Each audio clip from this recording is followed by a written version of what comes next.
성경은 태초에 말씀이 계셨는데 그 말씀이 하나님과 함께 계셨고 그 말씀은 곧 하나님이시라셨다고 하였습니다. 그리고 그 말씀이신 하나님은 누구시냐 하면 곧 예수 그리스도시라는 것입니다. 그리고 그 예수 그리스도가 태초에 하나님과 함께 계셨는데 그가 바로 말씀으로 천지를 지으셨고 모든 만물은 곧 예수 그리스도로 말미암아 창조되었던 것입니다. 그래서 성경은 하나님이 천지를 창조하실 때 무엇이라고 말씀하시느냐 하면은 태초에 하나님이 천지를 창조하시느니라 땅이 혼돈하고 공허하며 흑암이 깊음 위에 있고 하나님의 영은 수면 위에 운행하시니라. 하나님이 이르시되 빛이 있으라 하시니 빛이 있었고 라고 했습니다. 하나님이 빛이 있으라 하시니 빛이 있었다는 것입니다. 이는 곧 하나님이 말씀으로 천지를 창조하시는 것을 말하고 있습니다. 이렇게 하나님은 천지를 창조하실 때 말씀으로 하셨던 것이고 이 말씀이 곧 예수 그리스도였던 것입니다. 그런데 오늘 본문은 이 말씀이셨던 하나님이 곧 그리스도께서 육신을 입고 이 땅에 오셨다라고 합니다. 그리고 육신의 몸을 입고 오신 분이 곧 말씀이셨던 하나님이신데 그가 바로 예수 그리스도라는 것입니다. 그렇다면 말씀이신 그리스도께서 이 땅에 오신 목적이 무엇이겠습니까? 그 목적은 바로 하나님이 우리 죄 지은 인간들을 너무도 사랑하셨기에 죄를 지으면 죽게 되어 있는데 바로 여기서 구원하시어 영생을 주시려고 오셨던 것입니다. 그러나 영이신 하나님이 이 땅에 오셔서 우리를 구원하여도 우리는 누가 구원하였는지 볼 수 없기 때문에 알 수 없는 것입니다. 그래서 하나님 아버지께서는 독생자 되신 그리스도를 우리에게 그리스도의 사역을 통하여 직접 보고 하나님을 알고 믿게 하시려고 인간의 그 육신의 몸으로 오신 것입니다. 예수 그리스도께서 하나님이신데 그분이 육신의 몸을 입고 오시는 것은 우리를 어떻게 구원하시는지 알게 하시기 위함이라는 것입니다. 그날이 우리가 죄인들을 구원하시려고 육신을 입고 오신 곧 성육신하신 그리스도의 탄생일로 오늘날 지키고 있는 성탄절입니다. 이렇게 그리스도께서 오신 것을 성경은 말씀이 육신이 되어 우리 가운데 거하심에 라고 말씀하고 계시는 것입니다. 그럼 말씀이 육신이 되어 오신 그리스도를 더욱 깊이 깨달아 그리스도의 생명의 그 풍성함을 누리는 자들이 되기를 소망하며 함께 말씀을 살펴보겠습니다. 첫째, 인간은 오직 그리스도를 통해서만 하나님을 압니다. 본문 14절에 말씀이 육신이 되어 우리 가운데 거하심에 우리가 그의 영광을 보니 아버지의 독생자의 영광이요 은혜와 진리가 충만하더라 라고 했습니다. 여기 말씀이 육신이 되었다면 하나님의 아들이신 그리스도가 육신의 몸을 입고 이 땅에 오셨다는 것입니다. 이것을 우리는 성육신이라 하는데 이는 곧 하나님께서 인간의 몸을 입었지만 그는 거룩한 분이시라는 것입니다. 그래서 육신 앞에 거룩할 성자를 쓰는 것입니다. 거룩한 몸이라는 것이죠. 이렇게 인간의 육신을 입고 오신 이유는 아담의 범죄로부터 죄인이 된 인류를 구원하시려고 오셨는데 지금까지 우리가 하나님을 보지 못하고 제대로 인식하지 못하니까 예수님께서 오셔서 하나님을 우리에게 드러내기 위함인 것입니다. 한마디로 말하면 너희 죄에서 구원할 분은 오직 하나님이시라는 것을 보여주고자 하시는 것입니다. 그래서 말씀이요 하나님이신 그리스도가 이 땅에 오셔서 우리 가운데 계시게 되었던 것입니다. 본문은 이를 우리 가운데 거하심에 우리가 그의 영광을 보니 아버지의 독생자의 영광이요 은혜와 진리가 충만하더라고 하였습니다. 우리는 여기서 육신의 몸을 입고 오신 그리스도가 하나님 아버지의 영광으로 충만한 독생자이심을 알게 되었습니다. 그럼 모든 사람들이 다 하나님의 영광으로 충만한 그리스도를 보고 알 수 있는가 하는 것입니다. 성경은 혈통으로나 육신으로나 사람의 뜻으로 되지 않고 하나님께로 난 자들만 보게 되고 알게 된다고 하였습니다. 아무나 하나님을 알게 되는 것이 아니라 이 세상에 혈통으로나 육신의 사람의 뜻으로, 다시 말하면 인간의 몸을 입고 나온 사람들이 다 하나님을 아는 것이 아니라 하나님께로 난 자들, 하나님이 이 땅에 보낸 자들만 하나님을 보고 알게 된다는 것입니다. 다시 말씀드리면 하나님이 구원하기로 택정한 자들만 그리스도를 통해 하나님의 영광을 볼 수 있다는 것입니다. 그래서 여기 그 영광을 보니라고 했습니다. 이 말씀은 모든 사람이 다 보는 것이 아니라 하나님의 뜻으로 택정함을 받고 구원 얻은 자만 볼 수 있다는 것입니다.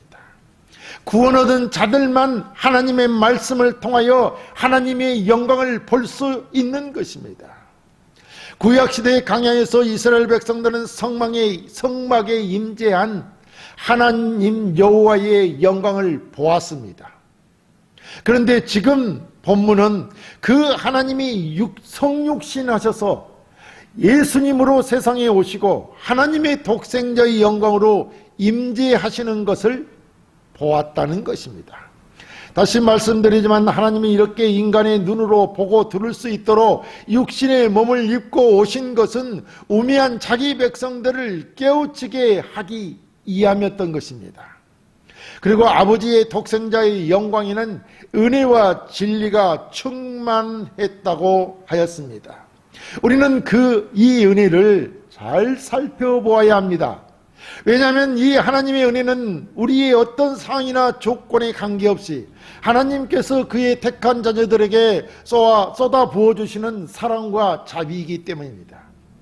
그리고 여기 진리라고 하면 하나님께서 그의 백성들과 맺었던 언약에 대한 신실하심을 말합니다. 그렇다면 이는 하나님께서 아브라함과 다윗과 예레미야가 말한 새 언약을 통해 약속하신 그 언약이 하나님의 독생자인 예수 그리스도 안에서 실현되었다는 것을 말하는 것입니다. 이제 하나님의 독생자인 예수 그리스도가 이 땅에 오심이 하나님과 유일한 관계를 맺은 독생자로서 우리 가운데 은혜와 진리, 즉 언약의 성취자로서 오셔서 우리를 구원하시고 변화되게 하셨다는 것입니다. 그러므로 말씀이 육신이 되어 그리스도께서 이 땅에 오신 것은 예수 그리스도를 통해 하나님을 더욱 확실하고 정확하게 알 수 있게 되었고, 그 하나님을 인간들이 믿음으로 반응하게 된 것입니다. 하나님이 예수 그리스도를 보내 십자가에 못 박혀 죽게 하시고 우리를 죄와 사망에서 구원하셨구나 라는 것을 알게 하셨다는 것입니다. 그래서 거기에 대한 믿음의 반응이 우리가 하나님을 섬기며 또 하나님 앞에 예배하며 믿으며 사는 것입니다. 둘째, 성도가 누리는 은혜의 원천은 그리스도이십니다. 본문 16절에 우리가 다 그의 충만한 데서 받으니 은혜 위에 은혜로라 라고 하였습니다. 여기서 그의 충만한 데서란 그리스도의 충만을 말하는데, 이 충만은 가득하게 하는 것, 완전하게 하는 것, 완성된 것, 풍성 등의 의미를 가지고 있습니다. 그렇다면 이 그리스도의 충만함은 앞서 말한 은혜와 진리의 충만함과 연결된 표현으로 하나님의 사랑과 신실하심이 예수 그리스도 안에서 가득함과 충만함으로 흘러넘치게 되는 것을 말합니다. 그리스도 안에 있는 하나님의 충만한 은혜가 차고 넘쳐서 바로 성도들에게 미치게 되는 것입니다. 말하자면 그리스도 안에는 하나님 아버지의 모든 충만하심이 그리스도 안에 있다는 것입니다. 그래서 골로새서 1장 19절에 아버지께서는 모든 충만으로 예수 안에 거하게 하시고 라고 했습니다. 이 하나님 아버지의 은혜가 그리스도 안에서 충만하여 흘러넘쳐서 성도들이 받고 또 받았다는 것입니다. 예수 그리스도 안에 있는 그 충만이 성도들에게 흘러넘쳐서 지속적으로 한 번 받는 것이 아니라 지속적으로 계속하여 그 은혜를 받게 되었다는 것입니다. 그것을 성경은 은혜 위에 은혜로라 라고 하였던 것입니다. 이 말씀은 하나님께서 성도들에게 그리스도 안에서 베풀어 주시는 은혜가 끊이지 않고 계속하여 지속적으로 풍성하다는 것입니다. 그러니까 우리가 삶을 살아갈 때 예수를 믿고 사는 우리들에게는 하나님의 은혜가 그리스도 안에서 차고 넘쳐서 우리에게도 끊임없이 부어주신다는 것입니다. 그러니까 우리는 그리스도의 그 풍성한 은혜 가운데서 살아가게, 일평생을 살아가게 되는 것입니다. 인간에게는 우리에게는 두 가지의 목마름이 있습니다. 그 하나는 육신적인 목마름인데 이는 물로 갈증이 해소됩니다. 그러나 영적인 목마름은 이 세상의 그 어떤 것으로도 불가능합니다. 사람들은 이 영적인 목마름을 해결하고자 여러 가지 방법을 동원합니다. 그 방법들 중 하나가 어리석게도 인간들은 권력이나 돈, 명예, 쾌락들에서 찾고자 하지만 얻을 수 없습니다. 왜냐하면 이 영적인 목마름은 이 세상적인 그 어떤 것으로도 불가능하기 때문입니다. 영적인 목마름은 죄인으로서 갖는 의에 대한 목마름이요, 이는 하나님을 통해서만이 얻을 수 있기 때문입니다. 인간은 원래 영과 육으로 만들어졌습니다. 하나님은 인간을 만들 때 그 몸을 흙으로 빚으시고 코에 생기를 불어 넣었다고 하였습니다. 그 생기가 바로 하나님이 불어넣은 영입니다. 그러니까 인간이 살았다고 하는 것은 영과 육이 살아야 제대로 된 인생입니다. 그런데 인간은 아담의 범죄로 인해 그의 영이 하나님을 떠남으로 죽게 되었던 것입니다. 그러므로 인간은 생에 대한 갈증, 즉 목마름을 늘 가지고 살아가는 것입니다. 성경은 이 생에 대한 갈증을 어떻게 채우느냐면 하나님의 말씀으로 채운다고 하는 것입니다. 말씀으로 어떻게 채우느냐? 하나님이 주시는 그 은혜로 말미암아 채워지는 것입니다. 하나님은 우리를 은혜를 어떻게 베푸시느냐? 끊임없이 지속적으로 베풀어 주심으로 우리들의 이 영적인 목마름을, 갈증을 채우게 되는 것입니다. 그러니까 하나님 아버지의 충만한 은혜가 예수 안에 거하게 하시고 그 예수 안에 있는 충만한 은혜가 성도들에게 지속적으로 공급되므로 우리의 영적인 갈증이 해소되는 것입니다. 하나님의 은혜로 채움으로 우리의 목마른 갈증이, 영혼에 대한 갈증이 채워진다는 것입니다. 생명에 대한 갈증이 채워진다는 것입니다. 그러므로 말씀이 육신이 되어 오신 그리스도 안에 있는 그 은혜의 충만함으로 우리의 삶을 채워줄 때 비로소 우리는 그리스도의 생명의 풍성함을 누리게 되는 것입니다. 예수 그리스도 안에 있을 때만이 그 충만함으로 우리를 그 은혜로 채우게 된다는 것입니다. 그래서 우리가 삶에서 하나님의 사랑과 신실함으로 보호를 받고 은혜를 누리며 사는 것은 바로 은혜의 온천이신 그리스도를 믿음으로 의롭다함을 얻는 자가 되었기에 그 은혜의 풍성함을 누리는 삶을 사는 것입니다. 셋째, 아버지 품속에 계시는 독생하신 하나님이십니다. 본문 18절에 본래 하나님을 본 사람이 없으되 아버지 품속에 있는 독생하신 하나님이 나타내셨느니라 라고 했습니다. 여기서 본래 하나님을 본 사람이 없다라고 했는데 이는 결코 하나님이 인간에게는 보이신 적이 없다는 것입니다. 모세는 여러 차례 하나님과 대면했습니다. 그러나 그는 하나님을 직접 보지는 못하였습니다. 출애굽기 33장에 보면 18절에 모세가 이르되 오나건대 주의 영광을 내게 보이셔서 라고 하였습니다. 그때 하나님께서는 20절에 또 이르시되 네가 내 얼굴을 보지 못하리니 나를 보고 살 자가 없음이니라 라고 했던 것입니다. 그러니까 모세가 하나님을 대면했다는 것은 하나님의 음성을 들었던 것이죠. 직접 보지는 못하였다는 것입니다.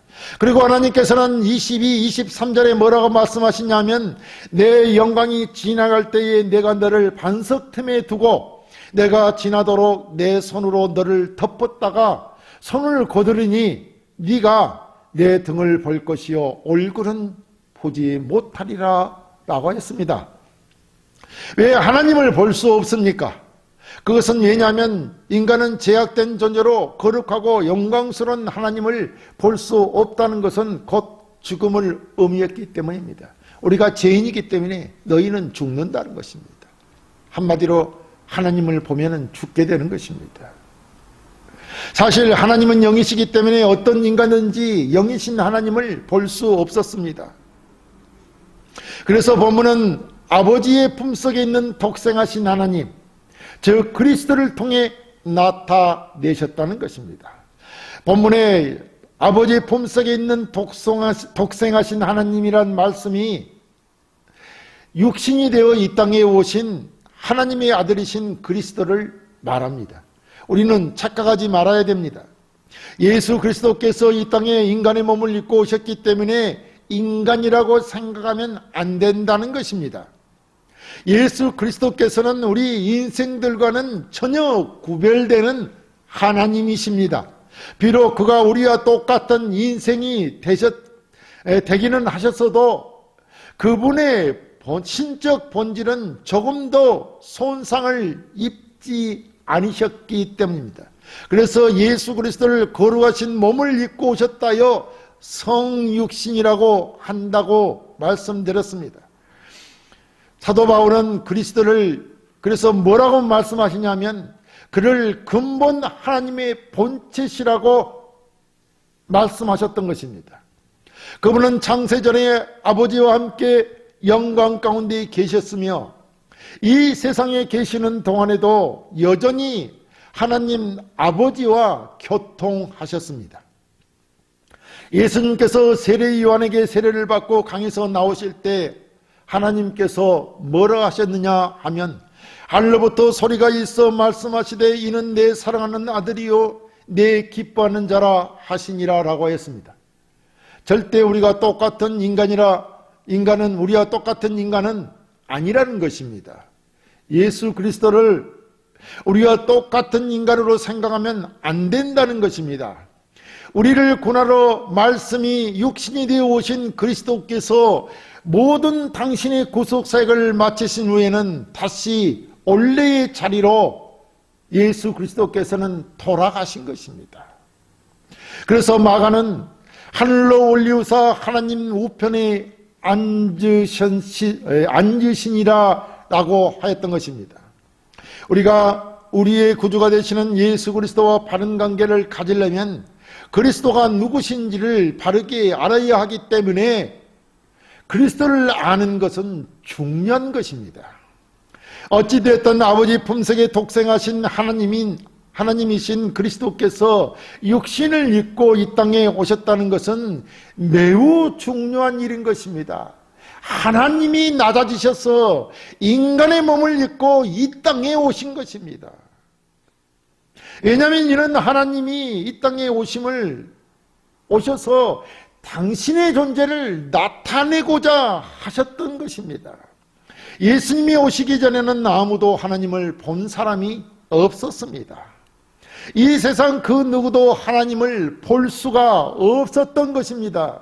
그런데 하나님의 아버지 품속에 독생하신 예수 그리스도께서 육신을 입고 이 땅에 오심으로 감히 죄인된 인간이 하나님을 볼 수 있게 되었던 것입니다. 이 얼마나 놀라운 일입니까? 우리 성도들은 예수 그리스도를 통하여 하나님의 얼굴을 대면하여 보고 그분과 친밀한 교제를 나눌 수 있게 되었으니 이게야말로 얼마나 큰 일이라는 것입니다. 큰 일이냐 이 말입니다. 이 세상에 어찌 이보다 더 큰 축복과 은혜가 있겠습니까? 하나님을 볼 수 있는 것보다 얼마나 더 큰 일이겠냐 이 말입니다. 얼마나 큰 복이냐 이 말입니다. 우리는 그렇잖아요. 대통령만 직접 뵈는 것만도 기쁨이요 즐겁게 생각하지 않습니까? 자랑하지 않습니까? 내가 어제 대통령궁에 들어가서 대통령을 만나고 왔다. 얼마나 우리는 많은 자랑들을 하겠습니까? 그런데 우리가 이 하나님과 직접 대면하고 보고 그 말씀을 듣고 함께 살게 되는 일이란 정말 우리에게 큰 축복이요 은혜가 아닐 수 없다는 말입니다. 그러므로 말씀이 육신이 되어 이 땅에 오신 그리스도는 아버지 품속에 독생하신 하나님이셨는데 우리 앞에 나타나신 것으로 이는 우리에게 영광이요 축복임을 우리가 알아야 할 것입니다. 그러므로 우리는 이 성탄 절을 기쁨으로 감사하며 아기 예수 그리스도의 탄생을 기뻐하는 것입니다. 축하하는 것입니다. 사랑하는 성도 여러분, 이 땅에 오신 예수 그리스도는 말씀이 육신이 되어 오신 하나님이십니다. 그러므로 우리는 예수 그리스도를 통하여 아무도 볼 수 없는 하나님을 보게 된 정말 복이 많은 사람들입니다. 우리 성도들은 하나님의 뜻으로 말미암지 않고 사람의 뜻으로 말미암지 않고 하나님께로서 난 자들이기 때문에 하나님께서 우리를 출생하셨기 때문에 이제 우리가 그 영광을 보니 은혜요 진리요 생명이요 영생임을 알게 되었다는 것입니다. 이 얼마나 큰 영광이요 축복입니까? 말씀이 육신이 되어 오신 그리스도께 이 시간에 함께 감사와 영광을 돌립시다. 성경은 우리가 하나님의 자녀가 된 것은 사람의 뜻으로 말미암아 된 것이 아니라 오직 하나님께로서 난 자들이라고 하였습니다. 우리가 오직 그리스도의 지속적인 은혜를 받아 오늘 또 믿음으로 구원으로 얻은 영생의 삶을 살고 있습니다. 아무런 자격도 없는 자들을 구원해 주신 주님, 모든 것이 주의 은혜임을 감사합니다. 이 복된 자리로 인도하여 주셔서 오늘 또 감사와 찬송을 드리게 하셨으니 감사합니다. 더욱더 큰 은혜로 우리를 인도하시고 매일 주를 만나는 복된 은혜를 부어주시기를 주의 이름으로 축원합니다.